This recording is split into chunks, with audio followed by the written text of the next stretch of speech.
Welcome to Herbally Yours, an adventure into the world of natural medicine. Here is your host, Dr. Ellen Kamhi, the natural nurse who will help you take the leap to ultimate wellness. And greetings. Thank you so much for joining me, Ellen Kamhi, the natural nurse, for another edition of Herbally Yours, right here on the voice of Nassau Community College, 90.3 WHPC. Listen on air or online at any podcast venue of your choice, such as iHeart, Odyssey, TuneIn app, smart speakers, nccradio.org, or download our own WHPC app and enjoy all the wonderful shows that we have right here on 90.3 WHPC. Herbally Yours consistently brings you the latest information about the many facets in the world of natural living. And today we have a wonderful guest. She is author and attorney, Kelley Roark.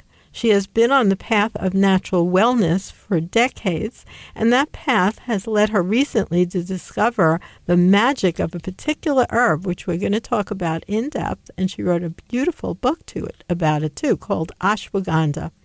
Though Kelley has published several books in the past, this is her first venture into writing on health and wellness, which is her individual focus for her life.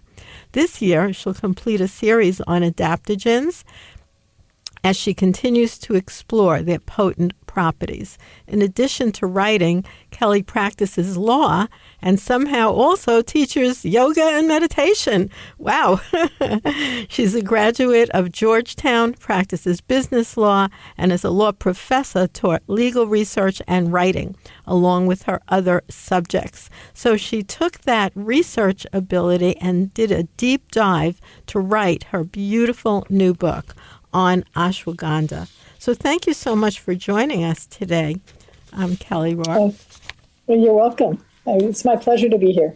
So going into writing this book did not take you off the path of your interests, of your personal interest, although it took you in a deep dive away from just going into legal topics. So one thing I'd love to do in the future, I mentioned this to you off air, and we'll talk about it again in the future.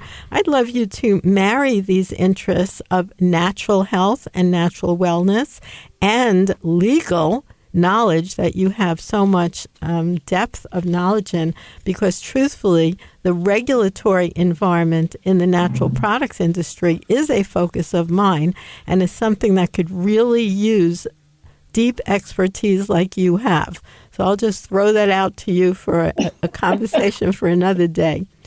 But now let's dive into ashwagandha. So you talk about ashwagandha as a long-recognized adaptogen, as well as being a scientifically proven effective treatment for anxiety, insomnia, high blood sugar, infertility, regulating blood pressure, mental clarity, and more. And we're going to go into that. But I just want to tell you that although this is true, and you took a deep dive in the literature, I mean, it's amazing the studies that you have in your book, Ashwagandha. If someone was selling ashwagandha as a product, they would not be allowed to share this information.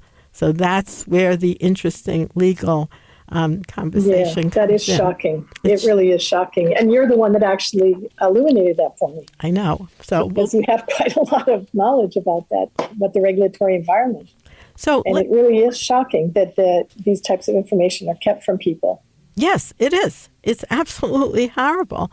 So luckily, though, it's totally legal for us to talk about this on a radio show because we're talking about it from an informational level. You're not trying to sell your ashwagandha product, but you are trying to let people to know about your ashwagandha book. And that, thank God, we're allowed to actually discuss right here on our show, Herbally Yours. So ashwagandha is a long-recognized adaptogen, but not everybody even knows what that word means, Kelley. So why don't we define that word, adaptogen? Okay. Adaptogen is actually a relatively new word. You know, it was coined by a doctor called Nikolai Lazarev in Russia, actually in 1947. And basically, he just came up with this word because it's a word for herbs that help the body adapt to stress. So sort of the commonality in all of the adaptogens is that they work on the HPA-SAS axis. So that's, has it's a long name, hypothalamic pituitary adrenal axis and sympathetic adrenal system. But fundamentally, these are part of the endocrine system, and they're hormone generating, functions within the body, you could say. So what the adaptogens do is that they regulate the production of these hormones. And so that's what gives them their commonality, like I said, that makes them called adaptogens. And the uniqueness of them is that they both upregulate and downregulate the production of hormones. So if a person is overstressed, and they're producing a lot of cortisol and adrenaline, and those are words that everybody recognizes, then it will cause a reduction in the production of those things because it works on those different pituitary gland and the adrenal gland and so forth. And then if the person is needing a boost, it will also increase the production of adrenaline if they're needing additional energy. But the thing is that ashwagandha actually goes, and a lot of the adaptogens do have many other active ingredients. So in ashwagandha's case, it has an ingredient called methanolides, which are a form of a steroid that has an amazing number, an array of effects on the body. They believe that it affects neurotransmitters and causes there's anti-immune functions, there's antioxidant functions, and then it has alkaloids like somniferin and aniferin. Which are often bitters. But this is so amazing because it goes on and on and on. It is. And what you're sharing that I just want to reiterate, you just mentioned that to our listeners. When we think about pharmaceutical drugs, they cannot change their action. Like if you take a particular drug and your blood pressure tends to go high, that drug will bring it down.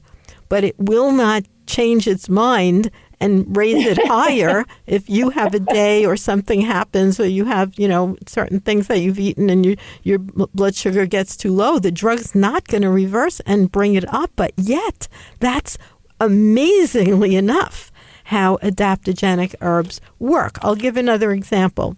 Raspberry leaf. There's some really excellent research and older research that was published in a medical journal called The Lancet in the 1940s, where they actually experimented with this raspberry leaf and found in terms of uterine tissue that if someone's uterus was kind of tight, like women might relate to if you have cramps, during the menstrual years. Those are long past memory for me, tell you that, but I think I remember having that. The raspberry leaf will have chemicals in it that would release the spasm so that you relax and you don't have those cramps. But if your uterus is too flaccid, too loose, it actually will tend to strengthen it and give it more sort of pressure to where it might be a healthier situation. So no drugs can do that, but yet herbs can. Amazing. It is amazing. Yeah, I think it has something to do with these being natural substances that have kind of naturally combined different elements, different chemical elements to balance each other. So it's kind of like, like a plant is a balanced creature, kind of has that, it's able to function and able to do all the different, just like in a sense, the human body is also that way. So these herbs are kind of imitating that process of being able to self-regulate. It's true, self-regulate with the feedback mechanism. But truthfully, we don't have a complete explanation about how it can change its response. I mean, I'm sure there's all kinds of chemical reasons, energetic reasons. Like another thing interesting about you, Kelley, and let's go back in time, why you would become an attorney, but yet you're also having this deep interest in yoga and meditation. So you want me to explain how those two things come together in my life? Yes, I do. I do. It's interesting. This is going to go a little further than the last time we spoke about it, but I have been meditating since I was 21, and I actually came to law school after a period of time of even living in an ashram and being pretty much dedicated to meditation for a few years. And then came out of that and kind of returned to the world, became an attorney, and to a large degree that was to create kind of a balance within myself, because I felt like I was a very kind of abstract feeling type person. and I wanted to be a little bit more of an analytic type person and have a better use of my brain power. I knew I had good brain power, but I felt it was being underutilized. And so I kind of went to law school almost like a boot camp for thinking and to kind of create more balance within my body, actually. So that's curiously that you would bring that in. You must have sort of an intuitive streak in you that you saw that. And then over the years, I've continued with my interest in meditation, and I've continued with my interest in health, because I think that health is very much tied to spirituality, actually. And physical health is tied to emotional health, and emotional health is tied to well-being, and our ultimate well-being comes from how we understand ourselves and the world. That's beautifully put. And I'm looking right at your book, and for our listeners, I'll let you know that the full name is Ashwagandha, Science-Based Guide to Managing Stress, Insomnia, Hormones, Infertility, Energy, and Mental Clarity. That's a lot. And you, because you're an attorney and because you trained yourself in analytical process, the right way of doing it, you're not just meditating and getting this information, although you might meditate and get some of it as well. But before you're presenting it in your book, you're doing a science-based dive and bringing all that together, which makes it an excellent reference. Yeah, it is. It was really important to me. And I think I mentioned to you before that what happened was that I just sort of discovered ashwagandha and I started using it. And I was fascinated by the whole concept, like you are, of adaptogens. I just thought, how is this thing? It's almost impossible. How is it possible that this thing exists? And so I just became more and more curious about it. And as I looked for answers, I realized that the books that were out there didn't really have a lot on it. They didn't really explain the functionality of what happens when you take ashwagandha. But the information was there, but it was in the studies. It was in the clinical studies. I just realized, wow, if I could take this information that's in these studies and put it in a book that everybody could read, then we wouldn't just be blindly taking. I mean, have you ever felt like you're taking a supplement, somebody says, oh, this is really great, but you really have no idea what it's doing to your body? And so you kind of just take it and you cross your fingers and you say, I hope this helps, But it would be really nice if you can actually take something and say, oh, this is actually working on the neurotransmitters in my brain.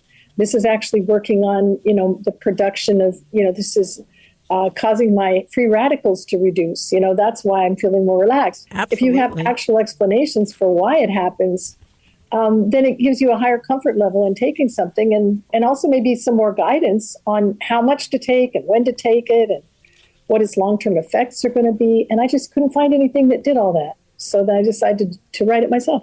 And it's beautiful. Ashwagandha, Science-Based Guide to Managing Stress, Insomnia, Hormones, Infertility, Energy, and Mental Clarity.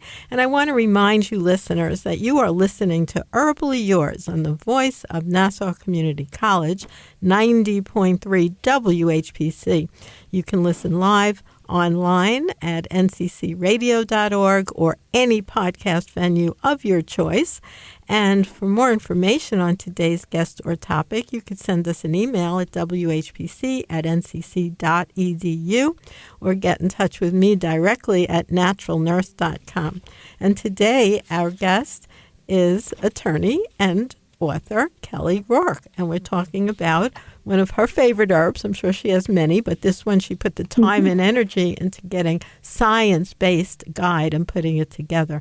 Now, in your book, you talk about the ancient Ayurvedic roots as well, and that's interesting because you've been involved in things like yoga, meditation, and Ayurveda very much recognizes herbs. Yeah, Ayurvedic medicine's literally been around for thousands of years. Actually, it's one of those more years than you can count kind of things where it goes back 3, 4, 5,000 years and no one knows where it really began. But it's a very, very widespread practice. And it's very, you could say it's a well-researched practice in that the practitioners have been doing these things for hundreds and hundreds and hundreds of years with consistent results.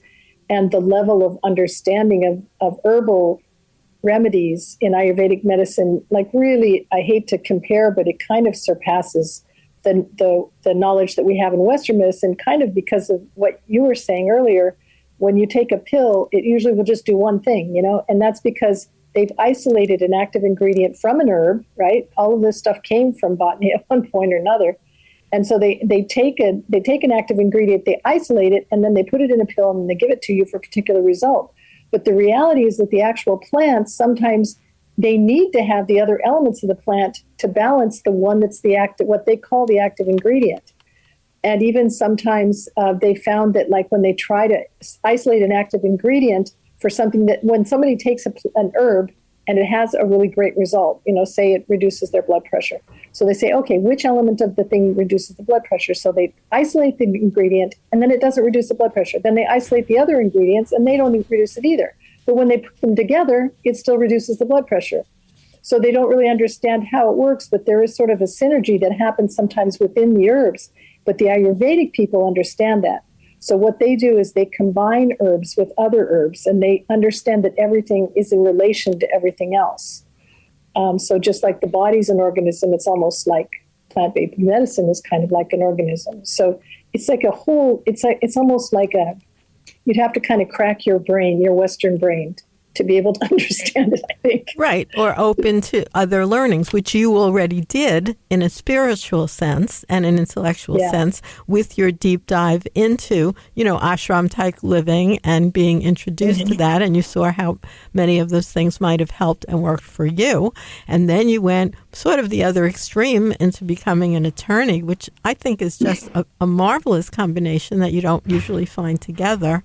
Like when they talk about right brain people and left brain people, they don't always do both of those kind of things. But then you understand through being an attorney how important it is to have your ducks in a row in terms of explaining. You can't just mushily explain it away like you can in Ayurveda sometimes. Well, it's the energy. Well, yeah, but there's also this study that says there's a specific action of this particular herb. And of course, what made you choose ashwagandha? Because there are certain other adaptogens, and I think you are investigating them as well. Yeah, there are other very effective adaptogens, and some are more effective and different, on different aspects of health than probably even ashwagandha. I think ashwagandha is unique because it has so many active ingredients.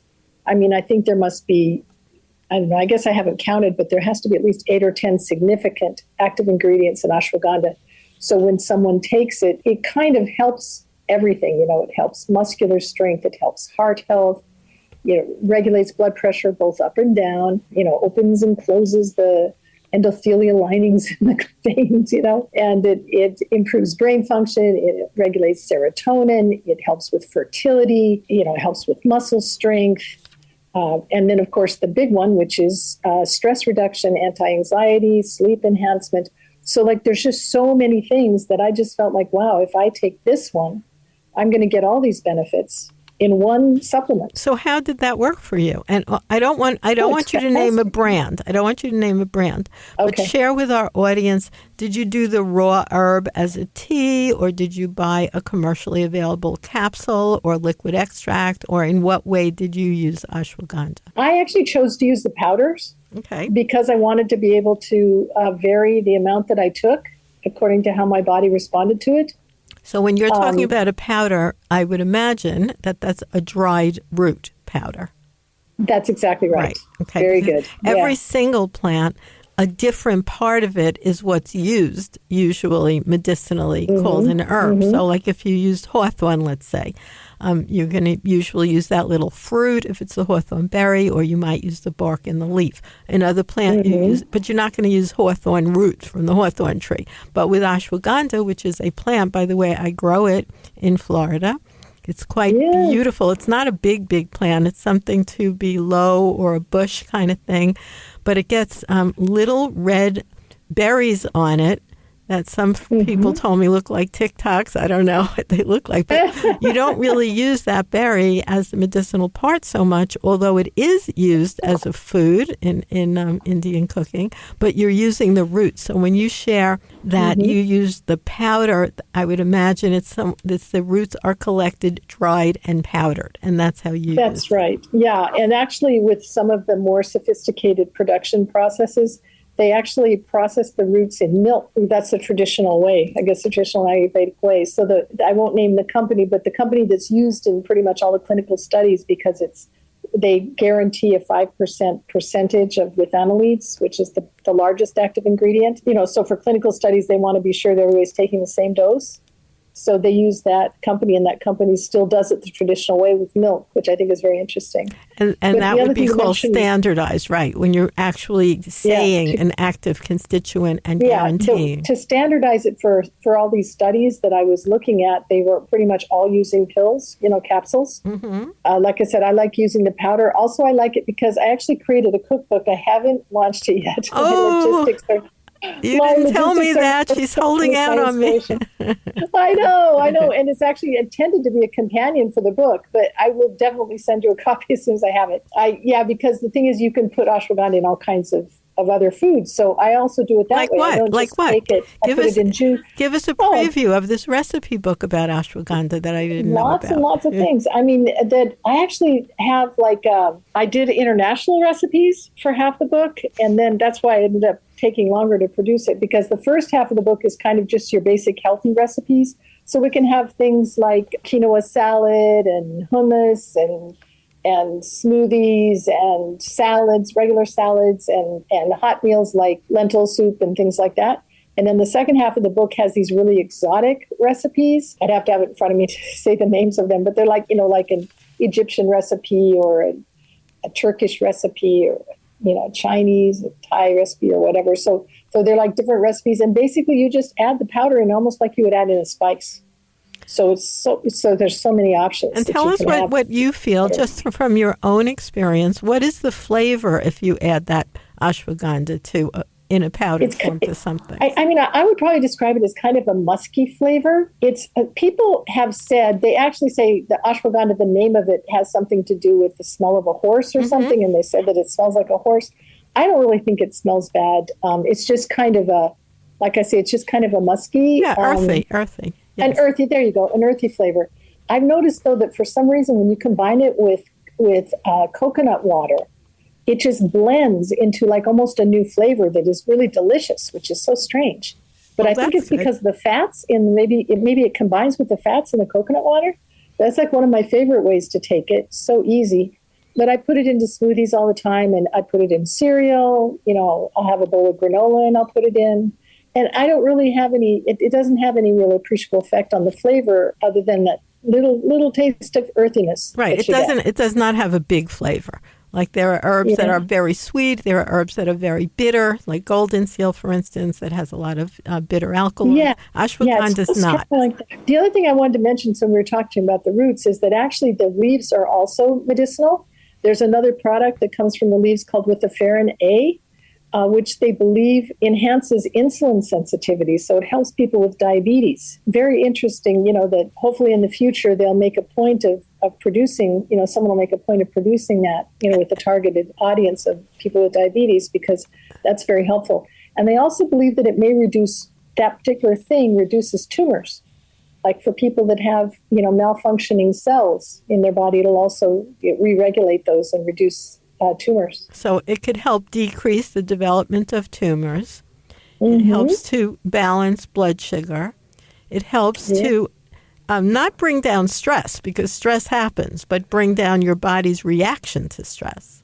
Ah, there you go. Yeah, that's right too. Yeah, and it also has alkaloids like somniferin that are a sedative, so they actually have a calming effect.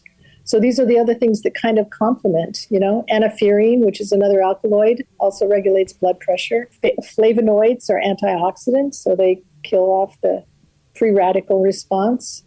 And the most mysterious one is the GABA inhibition in the brain, because they think that might actually, I guess the GABA transmitters are also they're in the autonomic nervous system as well as the central nervous system.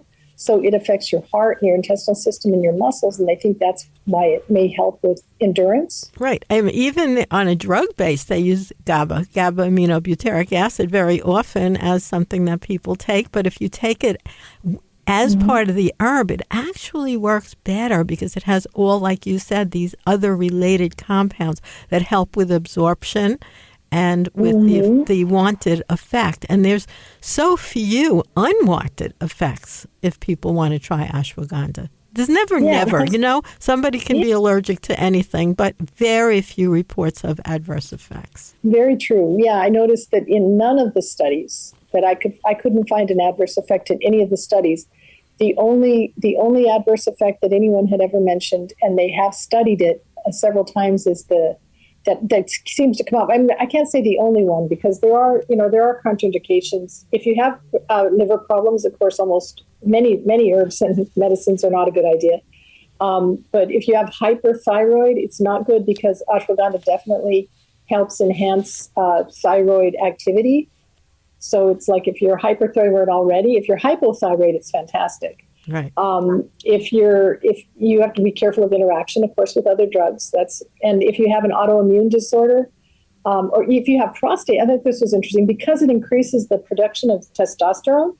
It actually can cause prostate cancer to accelerate, because somehow it's enhanced, I guess, by testosterone production. So I thought that was kind of curious. Right. So that's actually what they call. They call that, possible. They don't have actually a validation of that happening. Yeah, and then there's and then the liver problems. When I've been looking, and actually because I belong to some of these groups on Facebook there's ashwagandha support groups, and there's general herbal support groups, and people are always bringing up with ashwagandha, they're always bringing up this issue of the liver problem.